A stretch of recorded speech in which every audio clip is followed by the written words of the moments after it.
नमस्कार, सवाल इंडिया का में आपका स्वागत है। मैं हूं संकेत उपाध्याय। हम इस वक्त कानपुर में हैं। बड़ा शहर है, बड़ा इलाका है, 14 सीटों पर रुतबा है और यहाँ पर कौन सत्ता में आएगा वो देखने बनेगा। यहाँ पर थोड़ा बहुत कांग्रेस का भी दबदबा एक आधा सीट पर। इस बार सपा में हो जाएगी कानपुर या फिर बीजेपी के साथ रहेगा। वो इसलिए क्योंकि यहाँ पर पिछली बार काफ़ी बढ़िया प्रदर्शन था, करीब 10-12 सीट।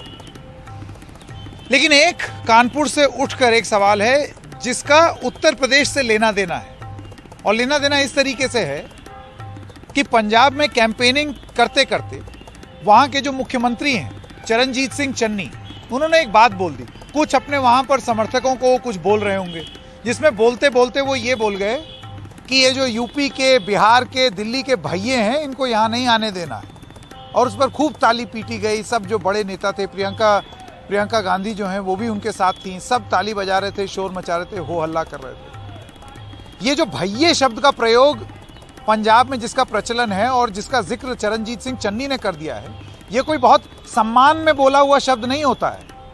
ये बहुत हीन भावना से, हे दृष्टि से बोला गया शब्द होता है जब भी लोग बात करते हैं, और उसका संदर्भ भी वही था।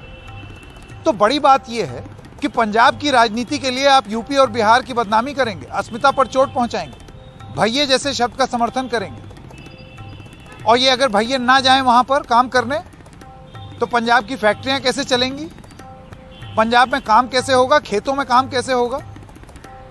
तो ये जो हे दृष्टि से देखा गया है भैयों को, उस पर राजनीति तेज हो गई। बयान भले ही पंजाब में हो लेकिन घमासान उत्तर प्रदेश में, क्योंकि चुनाव वहां पर भी है, पर शायद ये भूल गई पार्टियां कि चुनाव यहां पर भी है। और अस्मिता के चोट का सवाल अब उठाया जाने लगा, प्रधानमंत्री तक ने उठा दिया।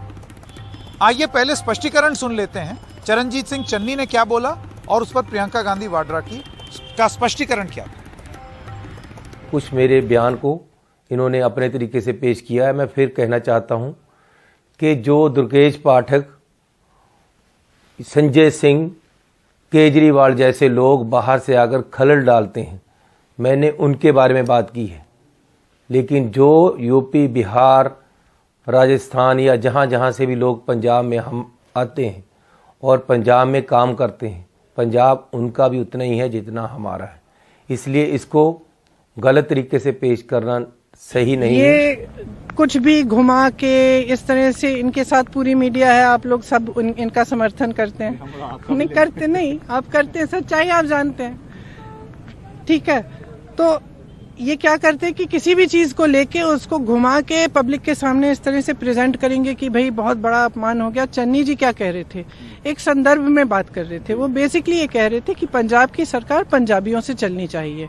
उन्होंने जिस तरह से बोला उसको थोड़ा घुमाया गया और ऐसे लगा कि वो कुछ और कह रहे हैं, लेकिन सच्चाई ये है कि वो सिर्फ ये कह रहे थे कि पंजाब की सरकार पंजाबी चलाएंगे। मुझे तो नहीं लगता कि कोई यूपी से आकर यहाँ पे राज करना चाहता है, कोई इंटरेस्टेड भी है। यूपी में भी नहीं चाहते कि पंजाब से कोई आके राज करे। तो अब तर्क जरूर दिया जा रहा है, लेकिन अगर आप वो बयान सुने, हम अभी इस कार्यक्रम के दौरान उस बयान को भी निकालते हैं जो पंजाबी में जो बात कही गई थी। वो उन्होंने भले ही पंजाबियों को खुश करने के लिए बोला, लेकिन जिस तरीके से बोला उससे साफ झलक रहा था। अब डैमेज कंट्रोल जरूर हो रहा है, लेकिन झलक साफ रहा था कि आप यूपी के, दिल्ली के, बिहार के भैये, और ये कोई भी जानता है कि पंजाब में जब ये भैये शब्द का प्रयोग होता है तो कोई बहुत सम्मान में प्रयोग नहीं किया जाता है कि भैये हमारे वरिष्ठ, ऐसे नहीं होता। उसका एक डेरोगेटरी रेफरेंस है, वो एक हे दृष्टि से, हे भाव से बोला जाता है। वो बयान हम निकाल करके रखेंगे। और क्योंकि हम भैये की बात कर रहे हैं तो हम यहाँ भैये ज़मीन में हैं, हम कानपुर में हैं, और कानपुर में हमारे साथ हमारे अरुण अग्रवाल जी हैं। अरुण अग्रवाल जी, हम अयोध्या के, आप कानपुर के, आप भी भैये, हम भी भैये। ये जो बयान है इसको लेकर के अब घमासान हो गया है। आज आप इधर उधर घूमे, आपने नेताओं से बात की, इस पे आपको क्या लगता है, ये बात बीजेपी उछाल रही है कि भैये वाली? देखिए, बीजेपी इसको मुद्दा बना रही है। हाँ। और सीएम चन्नी को इस तरह का बयान नहीं देना चाहिए था। हाँ। इससे यूपी के लोगों को और बिहार के लोगों को कुछ न कुछ तो हर्ट हुआ ही होगा। हाँ। यहाँ भी लोग कह रहे हैं कि इस तरह की बात नहीं करनी चाहिए। हाँ। क्योंकि यूपी में भी चुनाव है, तीसरे चरण का चुनाव है। पर एक बड़ी बात यह है कि यहाँ पर इसको लेकर के क्या वोटिंग में कोई फर्क पड़ेगा? नहीं, ऐसा कुछ नहीं ना? नहीं, ऐसा कुछ नहीं है। तो मतलब राजनीतिक रूप से तूल जरूर दी जाए, हाँ, वो और बीजेपी और मुद्दा बोलना, बनाएगी। बयान जिस तरीके से बोला गया वो गलत भी था, लेकिन जरूरी नहीं है इसका वोटिंग पे फर्क पड़े। इस पर कोई वोटिंग का असर नहीं पड़ेगा, पब्लिक समझदार है सब। कानपुर में हाँ, कानपुर सब जानती है। हाँ। और इस तरह के मुद्दे चुनाव में उठते हैं, हाँ। इसका लेकिन कोई असर नहीं पड़ेगा। और भी मुद्दे हैं जिनका असर पड़ेगा, हाँ। लेकिन इसका कोई असर नहीं हाँ, तो पड़ेगा। ये आपने देखा कि घमासान भले ही मुद्दा जरूर उठाया गया है, लेकिन अरुण जी जैसे क्या सुबह से ये बात कर रहे हैं, जब से ये बयान आया आपने बात की लोगों से, और आपका ये विश्लेषण है कि ये जमीन पर उतना तूल नहीं पकड़ेगा ये मामला जितना अभी बताया जा रहा है। तो आइए सीधा अपनी बहस शुरू करते हैं और चर्चा के दौरान आपको बयान भी सुनाएंगे जो चरणजीत सिंह चन्नी ने बोले। महेश वर्मा है नेता बीजेपी के, संजीव झा विधायक हैं दिल्ली विधानसभा के, गुरदीप सिंह सप्पल आप हैं प्रवक्ता कांग्रेस पार्टी के, और शैलेंद्र दुबे बीजेपी समर्थक। लेकिन सबसे पहले आइए वो पंजाबी में जो बयान दिया था चरणजीत सिंह चन्नी ने प्रियंका गांधी वाड्रा की प्रेजेंस में, वो आपको जरा सुना देते हैं। ओ भाई पंजाबियों की रोह है प्रियंका गांधी, साडी पंजाबण पंजाबियों की बहू है।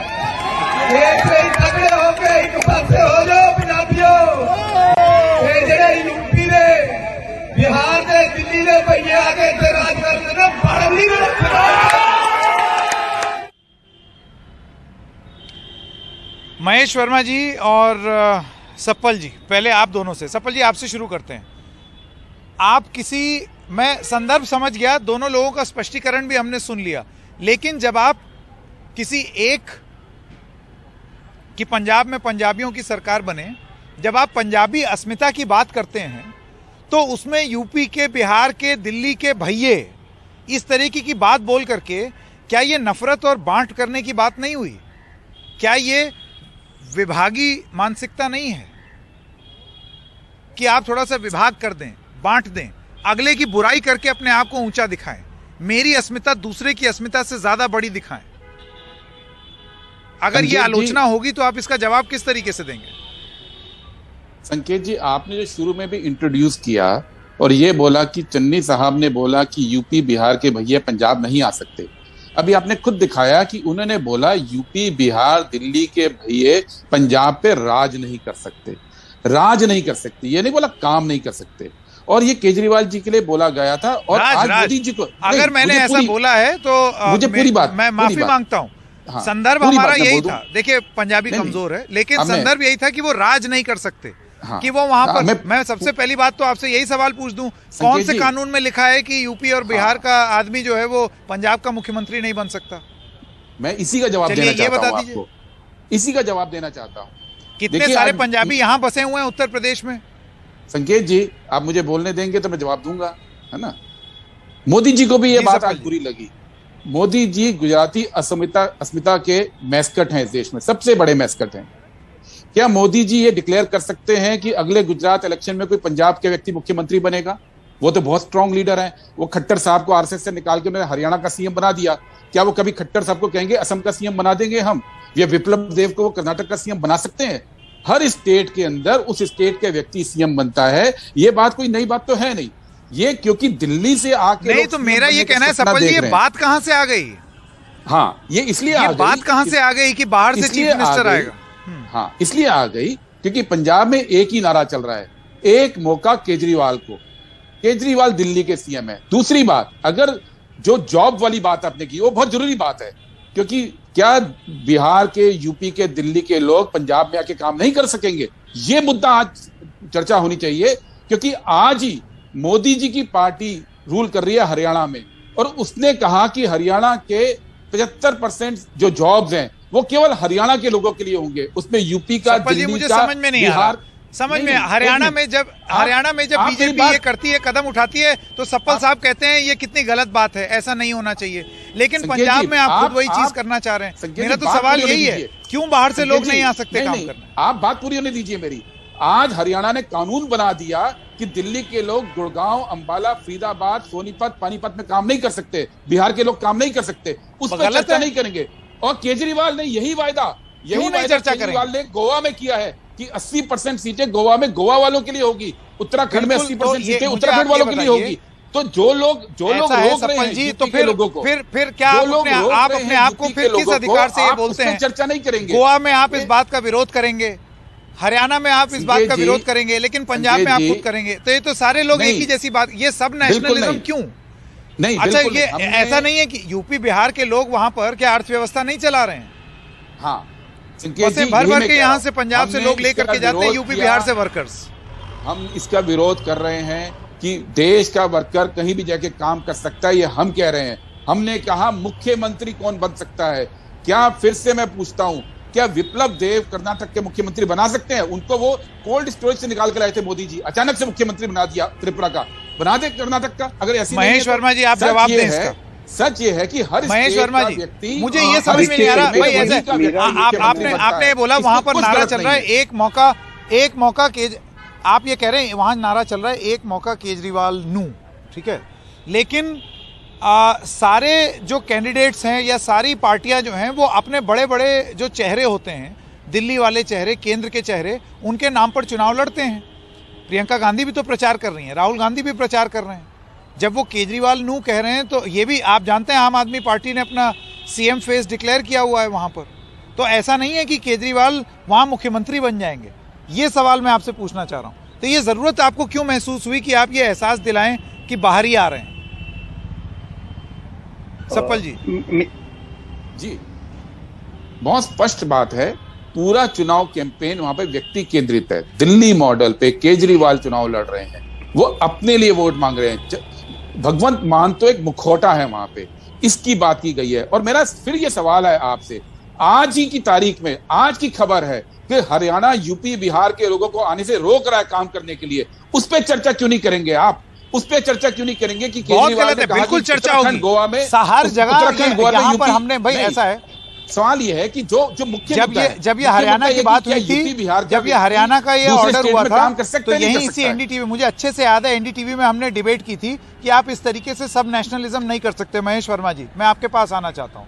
ये जो है ना कि हरियाणा सिर्फ हरियाणवियों का, यूपी सिर्फ यूपी वालों का, पंजाब सिर्फ पंजाबियों का, ऐसे कैसे चलेगा भाई?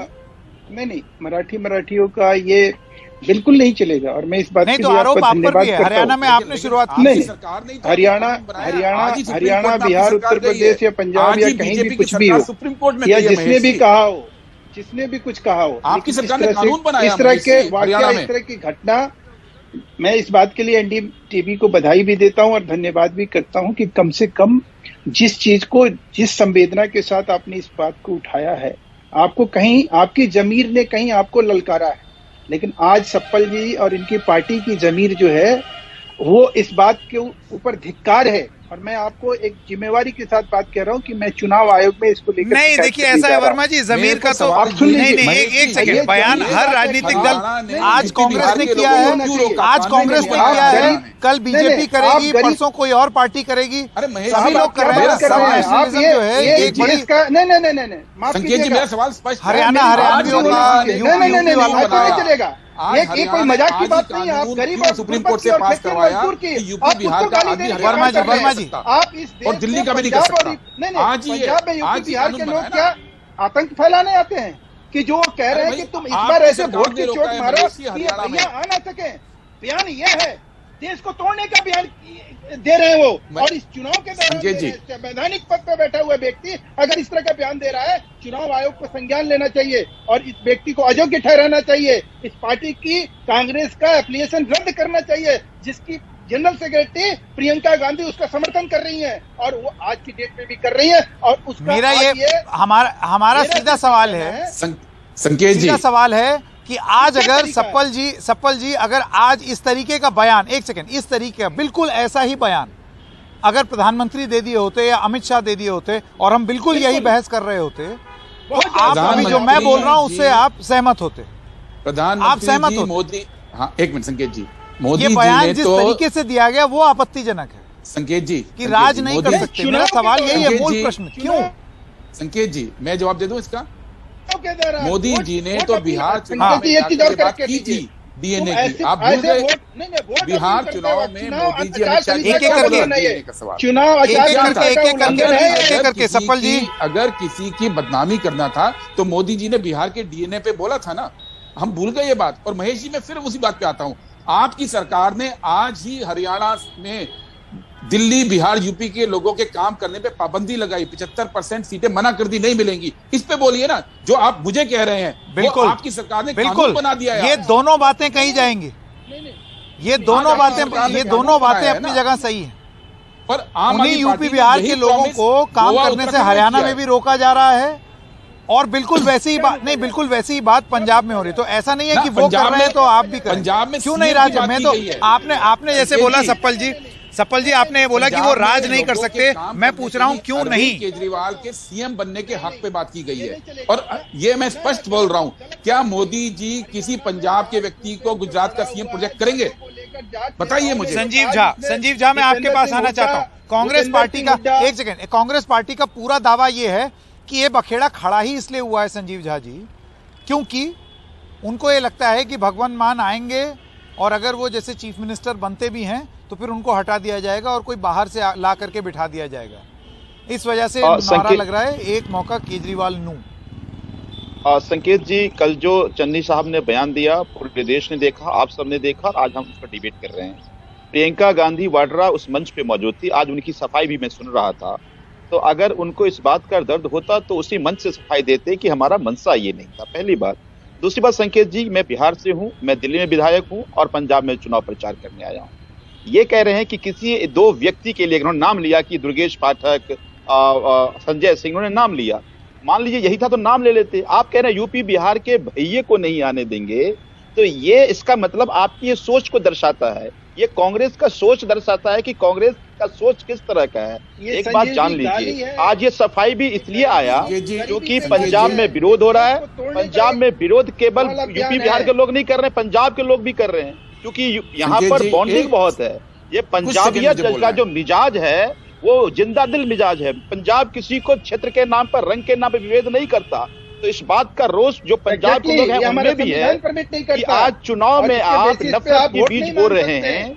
आज पंजाब में चाहे यूपी के लोग हों, बिहार के लोग या सब एक साथ हैं और सब बदलाव के लिए तैयार हैं। अब पंजाब के पास, इनके पास कांग्रेस का एजेंडा नहीं है, कांग्रेस के पास, क्योंकि लोग इनसे नफरत करते हैं। जो पंजाब का दुरुस्ता किया उससे लोग इनसे परेशान हैं। तो अब जब मुद्दा ना हो तो बात आ जाती है। मैं आपको एक बात याद दिलाऊं, आ जाती है रंग। मैं आपको एक बात याद दिलाऊं, कहीं अगर झा जी आप भूल गए हो। झा जी ये बात आपकी सही है कि आप ये कह रहे हैं कि आप झा जी हैं, बिहार के और दिल्ली में आप विधायक हैं। चलिए आपकी बात को समझ ली। आप कह रहे हैं कि देश में बंटवारा नहीं करना चाहिए और ये वो, आप ये भूल गए कि कोरोना के टाइम पे यही वो आम आदमी पार्टी थी जो ये प्रस्ताव लेकर के आई थी कि दिल्ली के बेड जो हैं उसे दिल्ली वालों के लिए हों। ये जो नीति है ना सब नेशनलिज्म, बिल्कुल नहीं, ये बहुत खतरनाक है। बिल्कुल बिल्कुल यही हुआ था, बिल्कुल यही हुआ था।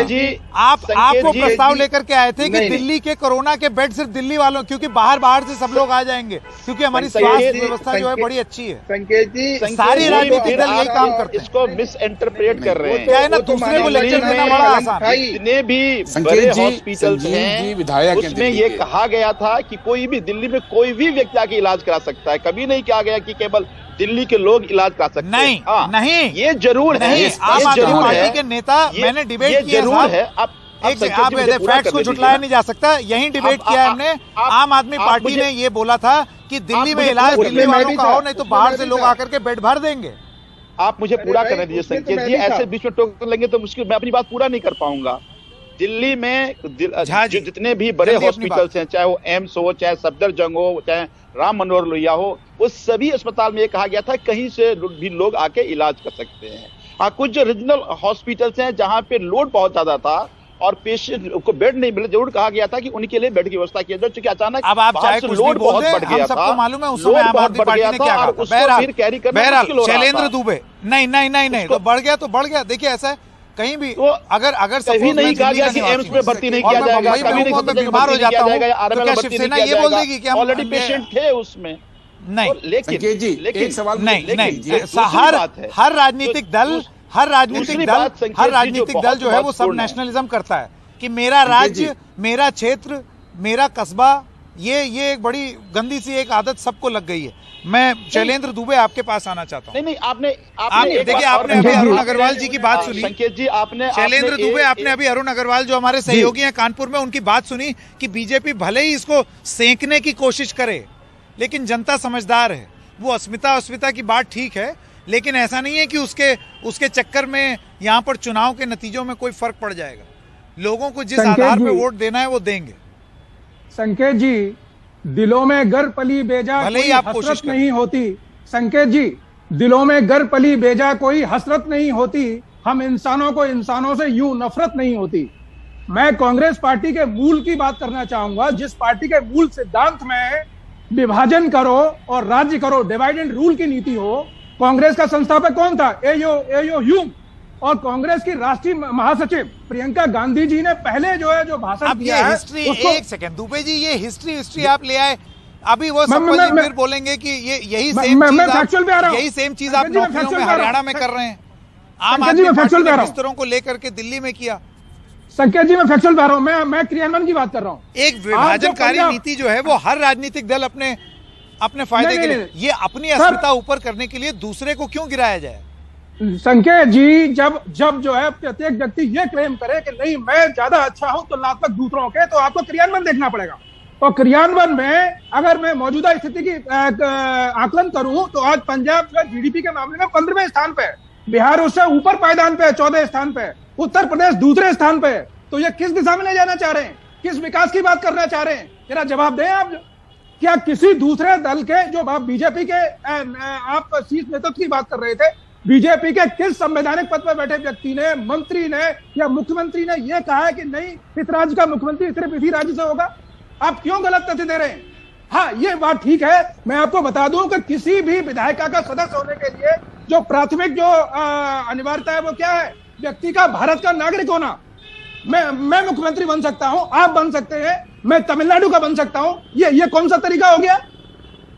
संकेत जी, ठीक है, जिसको ज्यादा जनसमर्थन होगा वो बनेगा। लेकिन इस तरह का नैरेटिव आप क्या देने का प्रयास कर रहे हैं? मुद्दा मेरी पार्टी से कानून की अगर बात कर लें तो आपको इस देश के किसी भी सूबे का मुख्यमंत्री बनने के लिए भारत का नागरिक होना जरूरी है। जी बिल्कुल, उस प्रदेश में रहना जरूरी नहीं है। तो ये चीज अगर सारे राजनीतिक दल याद रखें तो बहुत जरूरी होगा, क्योंकि अपने अपने स्तर पर सारे राजनीतिक दलों ने ये जो सब नेशनलिज्म है, अपने अपने राज्य के जो वो हैं इंटरेस्ट, उनको ऐसे दिखाने के लिए कि भाई ये हमारा राज्य सर्वोपरि, ये ऐसी विभाजनकारी नीति है जिसकी आलोचना समय समय पर सब पार्टियां करती हैं, खास तौर से तब जब गलती किसी दूसरे ने की हो, अपने ऊपर कोई नहीं देखना चाहता। बहरहाल ये बयान अवॉइड भी किया जा सकता है। एक छोटे से ब्रेक के लिए रुक रहे हैं, अभी हाजिर होते हैं।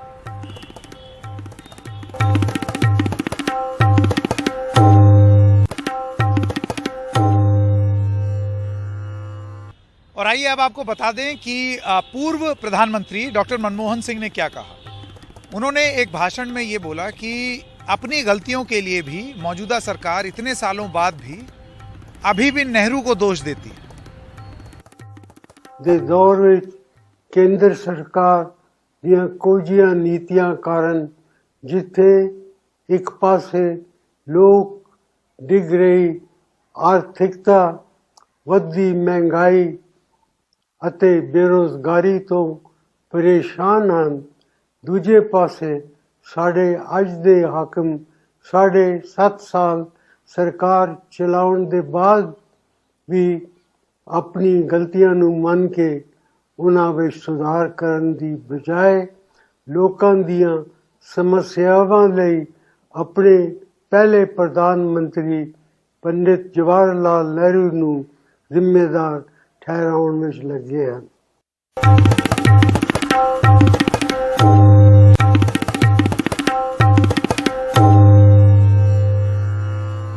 और एक बार फिर से आपका स्वागत है। और आज मुलायम सिंह यादव चुनावी प्रचार में उतर आए करहल में, जब अखिलेश यादव जो कि वहां से प्रत्याशी हैं समाजवादी पार्टी के, वो कैंपेनिंग कर रहे थे। उन्होंने वीआईपी विधानसभा सीट बन चुकी मैनपुरी की करहल सीट में प्रचार किया, जहां से खुद आप जानते हैं सपा अध्यक्ष अखिलेश यादव लड़ रहे हैं। सुनते हैं उन्होंने क्या कहा।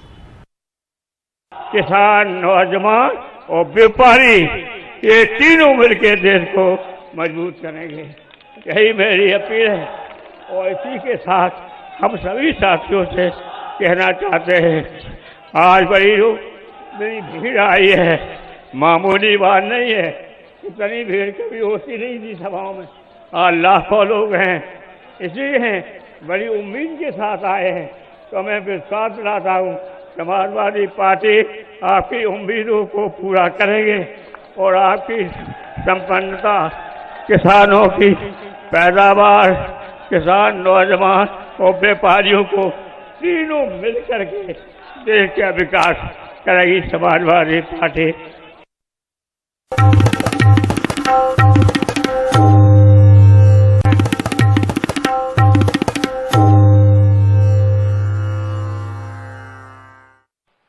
देश का सामर्थ्य बढ़ता देखकर यहां के लोगों का उत्साह बढ़ जाता है, लेकिन ये जो यूपी के गौर परिवारवादी हैं, उन्हें देश का पराक्रम कभी अच्छा नहीं लगा। देश कुछ भी अच्छा करता है, ये परिवारवादी उस पर सवाल उठाते हैं।